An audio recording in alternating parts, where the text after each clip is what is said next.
आप सभी को जय मसीह की। स्वागत है आपका हमारे YouTube चैनल पर जिसका नाम है पवित्र वचन टीचिंग, जहां पर हम परमेश्वर के वचन को समझते हैं और सीखते हैं और आत्मा में उन्नति प्राप्त करते हैं। तो आपने आज का वचन ध्यान से सुनना है और समझना है और आत्मा में उन्नति प्राप्त करनी है। हालेलुया। तो आज का हमारा टॉपिक होगा, वो ये होगा कि प्रभु में आगे कैसे बढ़े। बहुत से लोग जो होते हैं प्रभु में बढ़ना चाहते हैं, आत्मा में उन्नति करना चाहते हैं, लेकिन वो कर नहीं पाते। तो आज मैं आपको बताऊंगी कि आत्मा में कैसे बढ़े, प्रभु में आगे कैसे बढ़े। तो आपने ये वीडियो को स्टार्ट टू एंड पूरा देखना है और समझकर जो मैं टॉपिक दूंगी, जो पॉइंट दूंगी, आपको उस पर चलने का प्रयत्न करना है। ठीक है। तो 5 पॉइंट होंगे जो आपको ध्यान में रखने हैं। पहला पॉइंट ये है जो प्रभु में आगे बढ़ने के लिए आपका ये है कि विश्वास में दृढ़ रहे। वचन कहता है विश्वास के बिना उसे प्रसन्न करना अनहोना है, क्योंकि जो उसके पास आता है वह विश्वास करे कि वह है और वह अपने खोजने वालों को प्रतिफल देता है।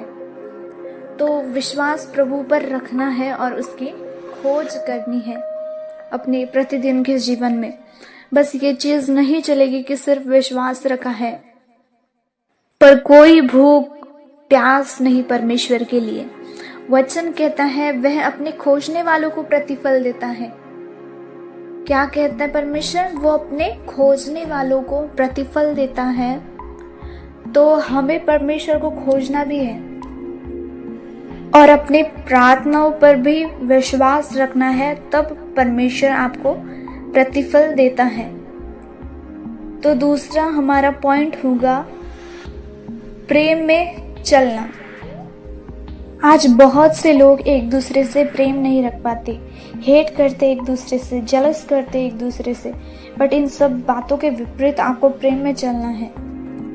बहुत से लोगों को ये बड़ा मुश्किल लग रहा होगा, लेकिन परमेश्वर यही चाहता है कि आप प्रेम में चलो, क्योंकि यह एक ऐसी बात है जो प्रभु सब लोगों से चाहते हैं और यही आपको प्रभु में आगे बढ़ाएंगी। हालेलुया। यही प्रेम करना परमेश्वर में आपको आगे बढ़ाएगा, क्योंकि वचन कहता है जो सबसे बड़ी आज्ञा है वह यह है, अपने परमेश्वर यहोवा से अपने सारे मन प्राण बुद्धि से प्रेम करो, और दूसरी इसके समान है, अपने पड़ोसी से अपने समान प्रेम करो। और जब आप परमेश्वर से सारे मन प्राण बुद्धि से प्रेम करते हो तो आप आत्मा में उन्नति प्राप्त करते हो। हालेलुया। तो ये हमारा दूसरा टॉपिक हो चुका है। और तीसरा टॉपिक यह है पवित्र आत्मा से भरे रहना। सिर्फ पवित्र आत्मा से एक बार भरे ऐसा नहीं, हमेशा पवित्र आत्मा से भरे रहना, क्योंकि जब तुम पवित्र आत्मा से भरे रहते हो तुम सामर्थ को प्राप्त करते हो और पृथ्वी की शोर तक परमेश्वर की गवाह ठहर पाते हो। तुम प्रभु में आगे बढ़ पाते हो। हालेलुया। तो आपको हमेशा पवित्र आत्मा से परिपूर्ण रहना है, क्योंकि वचन कहता परंतु जब पवित्र आत्मा तुम पर आएगा तुम सामर्थ को पाओगे और यरूशलेम और सारे यहूदियों और सामरियों में पृथ्वी की शोर तक मेरे गवाह होगे। तो हमें पवित्र आत्मा के मार्गदर्शन में अपने जीवन को चलाने की कोशिश करनी है। तो आपको प्रभु में और भी आगे बढ़ना है तो आपको हमेशा पवित्र आत्मा से भरे रहना होगा। और चौथा पॉइंट हमारा ये होगा धैर्य और नम्रता बनाए रखना। अगर आपको परमेश्वर में बढ़ना है तो आपके जीवन में धैर्य और नम्रता होनी ज़रूरी है। अब बहुत से लोगों को ये समझ नहीं आ रहा होगा कि धैर्य और नम्रता कैसे रखें, कैसे हम रख पाए धैर्य और नम्रता हमारे अंदर। तो इसका यही एक सहारा है, प्रार्थना। तो आप प्रार्थना का सहारा लेकर धैर्य और नम्रता रख पाते हैं, क्योंकि वचन कहता है चिंता मत करो परंतु हर एक बात में प्रार्थना और विनती के द्वारा धन्यवाद के साथ अपनी विनतियां परमेश्वर के सामने रखो। तो हर एक कठिनाई में प्रार्थना करें, क्योंकि प्रार्थना से धैर्य आता है और आपको आत्मिक शक्ति मिलती है। क्योंकि जब आप प्रार्थना में जाते हो आपको धैर्य मिलता है, आपको दलेरी आती है आपके अंदर, और नम्रता भी आती है जब आप प्रार्थना में जाते हो। तो आपको प्रार्थना ही एक सहारा है जो आपको धैर्य और नम्रता रखने में मदद करेगा, और इसके द्वारा आप प्रभु में आगे बढ़ सकते हैं। तो 5वां पॉइंट ये होगा परमेश्वर में आगे बढ़ने के लिए, प्रभु में आगे बढ़ने के लिए, वह ये होगा बाइबल का पालन करना। आपको आपके प्रतिदिन के जीवन में बाइबल का अनुकरण करना है, बाइबल के अकॉर्डिंग चलना है, क्योंकि वचन कहता है तेरा वचन मेरे पाँव के लिए दीपक और मेरे मार्ग के लिए उजियाला है।